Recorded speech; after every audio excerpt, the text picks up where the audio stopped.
John Winston Lennon nació en Liverpool el 9 de octubre de 1940, mientras los aviones nazis bombardeaban la ciudad.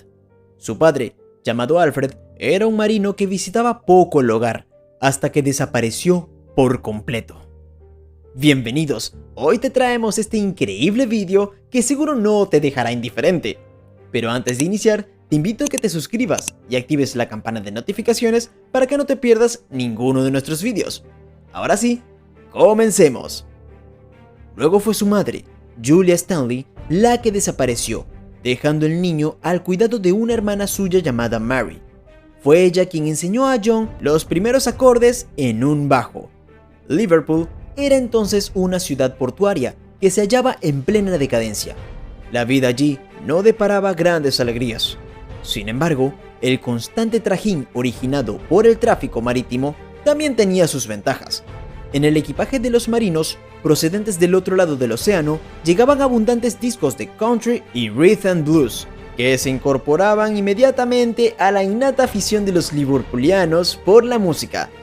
John creció escuchando discos de Little Richard, Chuck Berry, Ray Charles y Buddy Holly, ilustres representantes de las corrientes musicales de aquella época. Durante unos años estudió en la Escuela de Bellas Artes y al cumplir los 15 resolvió sus dudas entre la pintura y la música, a favor de esta última. En 1956 conoció a un muchacho que, como él, solo se sentía plenamente realizado con una guitarra en las manos, Paul McCartney. Con Paul formó su primer grupo amateur, The Quarrymen, dando comienzo a un periodo de aprendizaje acelerado de los ritmos del rock and roll. John y Paul se dedicaron a componer sus propias canciones como si se tratara de un entretenimiento. 2 años después se les unió George Harrison y se atrevieron a actuar en algunos pequeños locales. Se denominaron sucesivamente Johnny and the Mondogs y The North Twins. Fueron tiempos difíciles. La madre de John murió en 1958 atropellada por un policía borracho franco de servicio, y el escaso dinero del muchacho desapareció por completo. A lo largo de 1959, John buscó trabajo infructuosamente y vivió como un parado más. Pero su vitalidad, su juventud y su amor por la música hicieron que no perdiese la esperanza. A principios de 1960, el grupo renació con el nombre de Long John and the Silver Beatles, prolijo nombre que se redujo a The Silver Beatles antes de quedarse en The Beatles. El término provenía de un juego de palabras inventado por el propio Lennon. El grupo de acompañamiento de Buddy Holly se llamaba The Crickets, o Saltamontes, y Johnny se inspiró en ellos para mezclar el término musical beat, característico de toda una generación, y la palabra Beatles, escarabajos. John, Paul y George, junto con algunos músicos profesionales, iniciaron una gira por Escocia como acompañantes de Johnny Gentle, un cantante de segunda fila. También pusieron fondo musical a los movimientos de una bailarina de striptease y aceptaron viajar a Alemania para tocar en varios locales del barrio chino de Hamburgo. Cualquier cosa era mejor que buscar algún trabajo, aburrido y mal remunerado, en Liverpool. Más tarde, de vuelta a su ciudad natal, se convirtieron en el grupo habitual de The Cavern, club subterráneo donde pudieron exhibir las tablas adquiridas durante sus peculiares giras. En 1961, el propietario de una tienda de discos llamado Brian Epstein los descubrió en ese antro. Fue una revelación. Aunque no tenía ninguna experiencia en ese terreno, Epstein se ofreció como manager a cambio de un 25% de los ingresos. A partir de ese momento, la carrera de The Beatles se disparó hacia el éxito.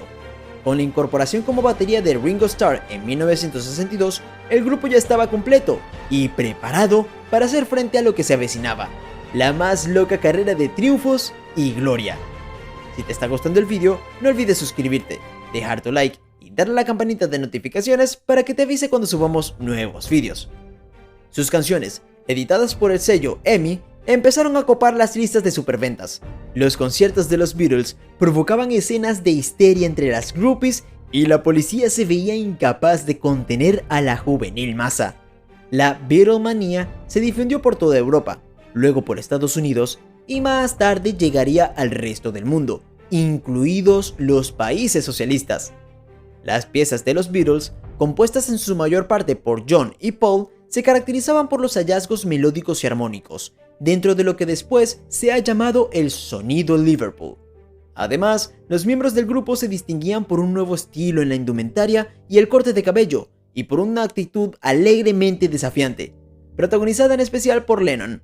En las conferencias de prensa y las entrevistas, aquellos muchachos tomaban el pelo a sus interlocutores y se manifestaban como tipos ingeniosos, divertidos y despreocupados. McCartney era el apuesto romántico, Harrison el serio y Ringo el gracioso de la banda. En cuanto a Lennon, pues ejercía de rebelde con inquietudes y era sin duda el más incisivo. Después de ser nombrados, en 1965, Caballeros de la Orden del Imperio Británico, John desencadenará una escandalosa polémica con una de sus célebres frases: "Los Beatles son más populares que Jesucristo".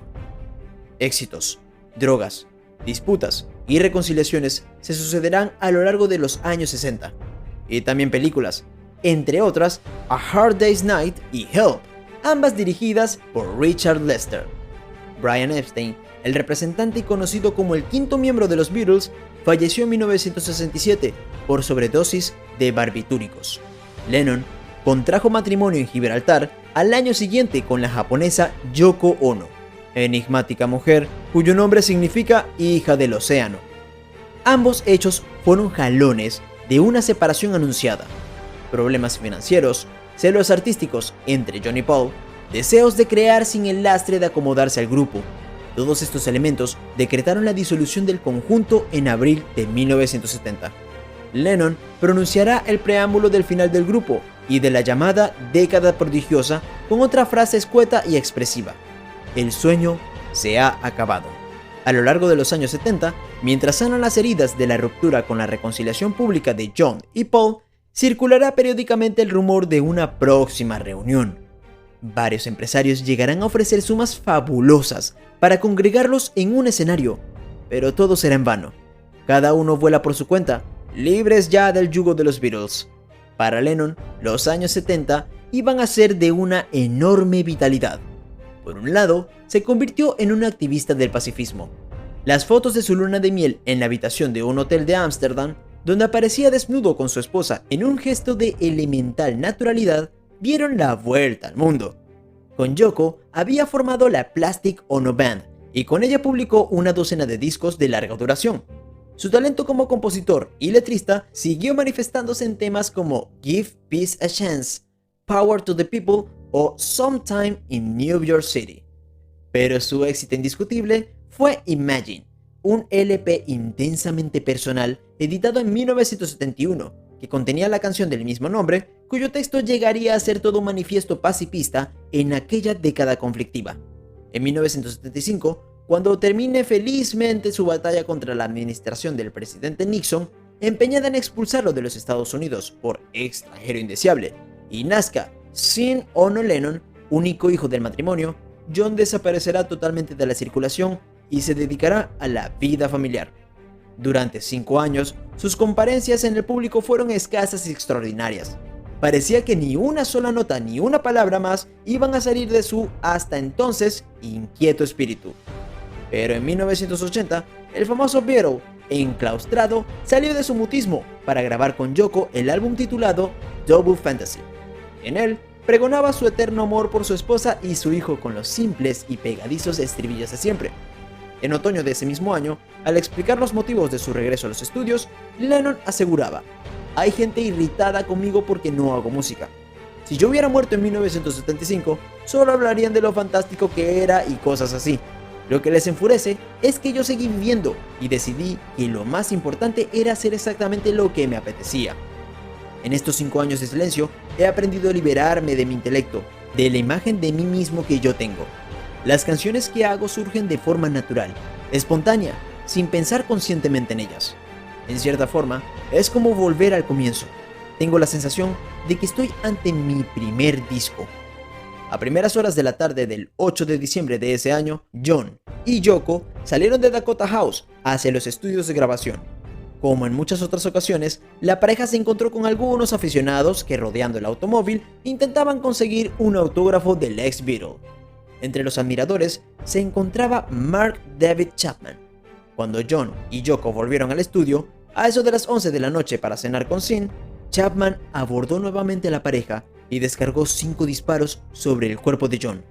Las últimas palabras pronunciadas por Lennon fueron: "Me han disparado, me han disparado". Cuando era trasladado al hospital Roosevelt, un agente le preguntó si era John Lennon. Este respondió con un escueto "yeah". Fue su despedida del mundo. Faltaban pocos minutos para la medianoche cuando las estaciones de radio y TV empezaron a difundir la noticia. La gente, sin poder creerlo, salió espontáneamente a la calle, colocaron pétalos de rosas sobre las manchas de sangre y entonaron "Dale una oportunidad a la paz".